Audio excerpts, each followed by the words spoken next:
قرآن کریم پڑھنے، سیکھنے اور سکھانے کی فضیلت میں کئی آیات اور احادیث ہیں جن میں سے چند یہاں ذکر کی جا رہی ہیں۔ سب سے پہلی چیز اللہ رب العالمین فرماتا ہے الذین آتیناہم الکتاب یتلونہ حق تلاوتہ۔ اللہ رب العالمین فرماتا ہے وہ لوگ جنہیں ہم نے کتاب عطا کی اسے پڑھتے ہیں جیسے اسے پڑھنے کا حق ہے۔ یہ اس آیت کا ترجمہ ہے۔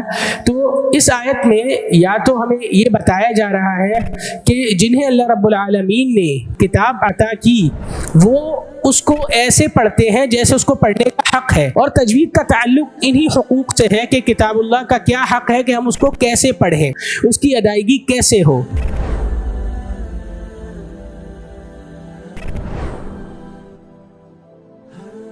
یہ بات سمجھ لیجیے کہ صرف اور صرف یتلونہ حق تلاوتی میں ہرگز یہ نہیں ہے کہ صرف اس کا تعلق پڑھنے سے ہی ہے، اس کا معنی بہت زیادہ وسیع ہے، لیکن اس میں یہ شامل ہے کہ قرآن کو کیسے پڑھا جائے۔ تو یہ سب سے پہلی آیت جو قرآن کے پڑھنے کی فضیلت کے بارے میں۔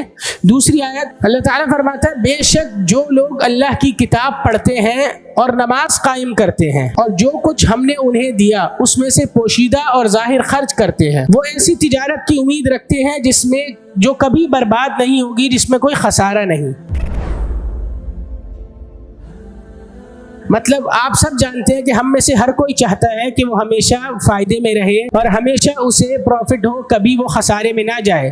تو اللہ رب العالمین نے قرآن پڑھنے کو ایسی تجارت بتایا ہے، کبھی اس میں کوئی نقصان نہیں ہے، کبھی اس میں اسے کوئی اس کی وہ تجارت برباد نہیں ہوگی، اور قرآن پڑھنے کے ساتھ ساتھ اس پر عمل کرنا کہ اللہ رب العالمین فرماتا ہے نماز قائم کرنا، جو کچھ اللہ رب العالمین نے دیا اس میں سے خرچ کرنا، اس میں سب سے پہلی چیز جو ذکر کی گئی وہ قرآن پڑھنا۔ ٹھیک ہے، تو یہ قرآن پڑھنے کی فضیلت پر یہ آیت بھی دلالت کرتی ہے۔